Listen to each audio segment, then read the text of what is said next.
Howdy y'all, welcome back. Today we're going to be looking through a handful of old photographs and old postcards of the Badlands in the United States of America. Currently, the Badlands is a massive national park situated in the state of South Dakota. It encompasses over 242,000 acres or roughly 380 square miles of land. It is absolutely massive. The Badlands is also home to the largest mixed grass prairie in all of the United States. But the real eye catcher to this piece of sprawling history would have to be the countless structures, referred to as eroded pinnacles, which constitute a majority of the park. The idea for the Badlands National Monument was proposed and accepted the whole way back in 1929. The photographs we'll be looking at today, a majority of them will be from before this time period. Those are the images I'd like to focus on. However, it took until 1939, or roughly 10 years later, for the national monument known as the Badlands to officially open to the public. In this 10-year time period, from 1929 until 1939, not much is known about what occurred in the Badlands, besides what we can see in these photographs. According to this same narrative, the history of the Badlands stretches back well over 11,000 years, recounting that the Badlands have been a fertile hunting ground for Paleo-Indigenous people, most notably the Lakota, who are one of the 3 affiliated tribes, an alliance which runs through the Dakota states into Montana and Wyoming. As you'll note in these photographs, taken before official designation of this national monument in 1929, many of the objects in these images appear petrified, or they're just downright mysterious rock formations. These appear in all of the states mentioned, both of the Dakotas, Montana, and Wyoming, and in all of these states, in the earliest photographs, they are all labeled as the Badlands or the Big Badlands, as if this name was a moniker used to denote a particular landscape or set of attributes within the landscape.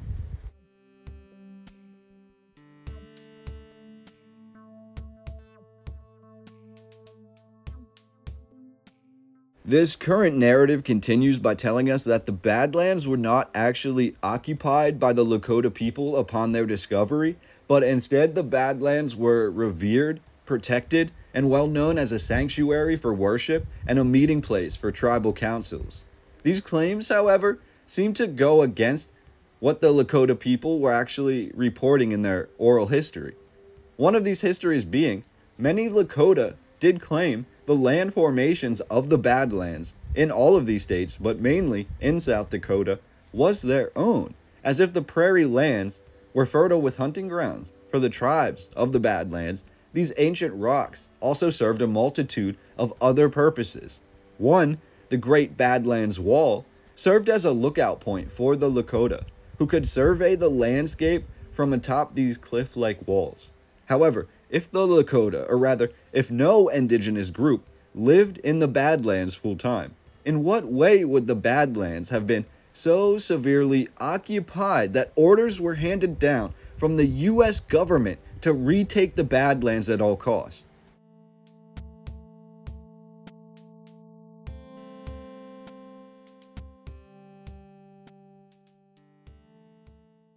In the year 1890, amongst the Sioux people who had been promised the lands of South Dakota, and the remaining free spirits of the Lakota who resided in the Badlands, a belief began to arise, which was almost immediately suppressed by the government of the area. However, it still made its way to the mainstream front pages of nationwide papers.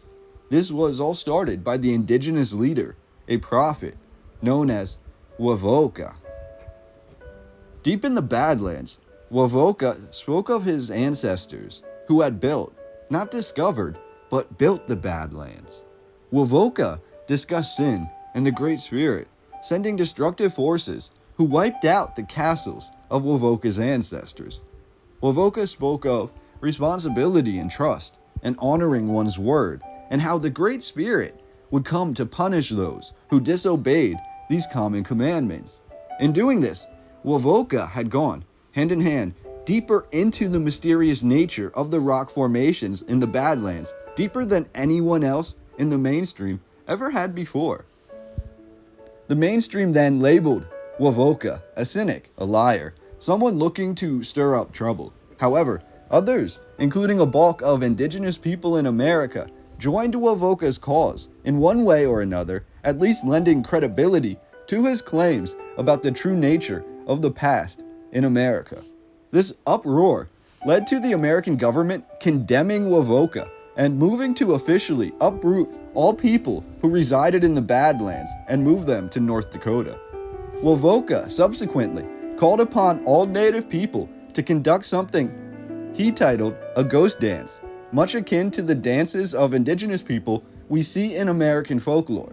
This ghost dance became a pastime, a daily ritual of nearly all Plains Native Americans, a response to the government impeding on their lands, and it caused backlash in the surrounding communities of Europeans, which did little to try to understand the plight of the indigenous people.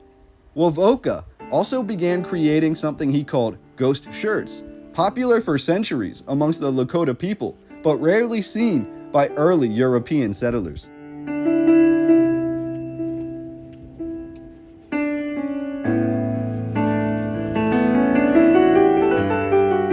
The ghost shirt was meant to be imbued with the power of the Great Spirit, and as long as one remained honest and loyal to their tribe, the ghost shirt was said to deflect enemy weaponry and ward off evil spirits and disease.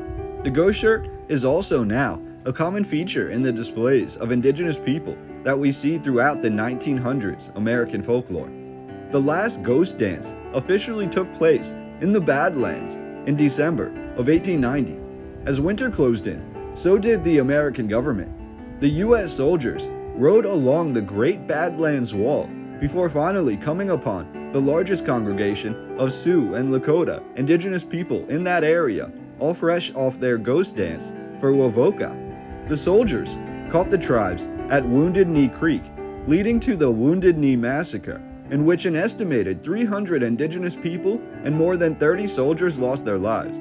This would be the last major conflict between the Plains Native Americans and the government until the 1970s, with the events of 1890 effectively erasing the true history of the Badlands, or at least whatever understanding of it still remained amongst the followers of Wovoka. The question arises then, why did Wovoka and his followers have so many intricate names for all the bluffs, the hills, the pinnacles, and the formations of the Badlands, as if they were a mapped out city? The area is huge, massive, sprawling, yet it seems every single structure or formation said to be naturally occurring had a distinct name, which then trickled down into the first photographs of the land taken by the European settlers. We have multiple castles labeled, referred to as such in the photographs. We have great altars, cathedrals, great walls, monuments, literally multiple monuments called such by the leading scientists of the late 1800s, and yet by the mid to late 1900s, we have little to no evidence being scientifically given that says any of this was man-made. We're told these are all naturally occurring formations. What makes that even more difficult to process is in these earliest photographs from the late 1800s and the early 1900s, all of this is labeled as, quote, architecture, rather than natural rock formations. We have entwinements and facades, we see towering minarets, and even what appear to be dome-like buildings and sophisticated pillars, piles, demonstrating a key understanding of masonry. And yet, by the 1950s and 60s, not only was most of this labeled as naturally occurring rock, but most of it had actually significantly deteriorated away since the time of these earliest photographs. That is the other part which really ruffles my feathers here. We have centuries, really over 1,000 years according to oral history amongst the indigenous people, which basically claims that the Badlands was the location where the angelic beings, the great ones, resided. Eventually, these great beings allowed the early indigenous people, the Paleo-Indians, into their circles. According to this legend, this myth, this angered the Great Spirit, who sent his fires and waters, some would say mud, to destroy the kingdom that occupied the Badlands. Imagine for a second and compare the biblical text to this as well. Think of Gog and Magog, the giants, the Nephilim, the idea of larger than customary humans who had achieved advanced abilities, or at least abilities that are similar to ours today. However you choose to look at it, we have numerous artifacts found throughout the American plains, specifically in the Badlands, which substantiate many of these earlier myths.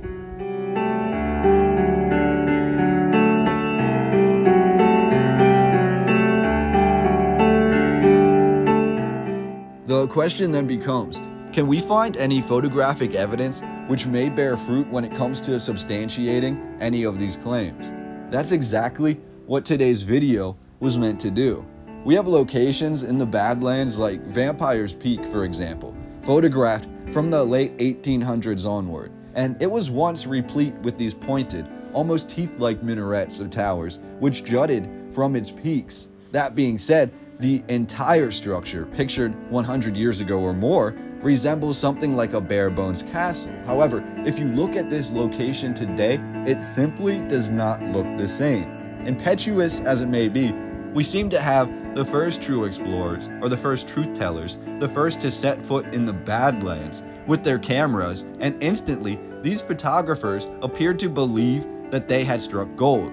These photographs are almost more revealing than any history I could discern with my words, with descriptions in these images labeling them as anything from cathedrals to castles to the devil's throne, massive yet shapely rocks, being labeled as tree stumps, and then above all else, we truly have petrified remains, which are factually and scientifically being found today all throughout the Badlands.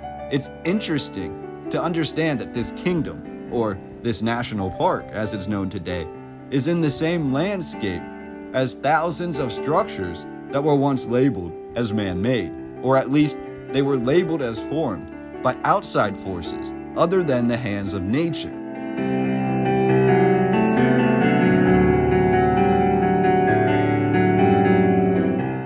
These labels, or these names declaring that the Badlands is consisting of castles and cathedrals and other man-made objects, these labels stick well into the early to mid-1900s, before the Badlands National Park is open, before the Badlands is essentially made off limits for 10 years, before it's reopened to the public as a national park and monument in 1939. However, when the Badlands does reopen as this monument, or rather becomes an official tourist attraction, many of the peaks and valleys and structures, the faces on the rocks, the details in the designs, which we can clearly see in the earliest photographs in this video, these revealing details, the hidden details, the true nature of the Badlands, it has all seemingly begun to erode by the time the majority of spectators are allowed to visit the area in the 1940s and onward.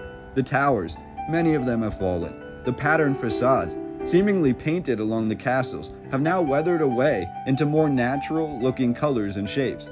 The same can be said for the quote castles and the Great Badlands Wall, which itself has now become something with a road or a highway on top of it. For the most part, whether done purposefully or not, the majority of the truly mysterious aspects of the Badlands have been mysteriously modified since their earliest discovery or rediscovery. Could this be a Napoleon and the Great Pyramid situation? Could everything in the Badlands, all of these structures, all of these images, be hiding a much more nefarious history?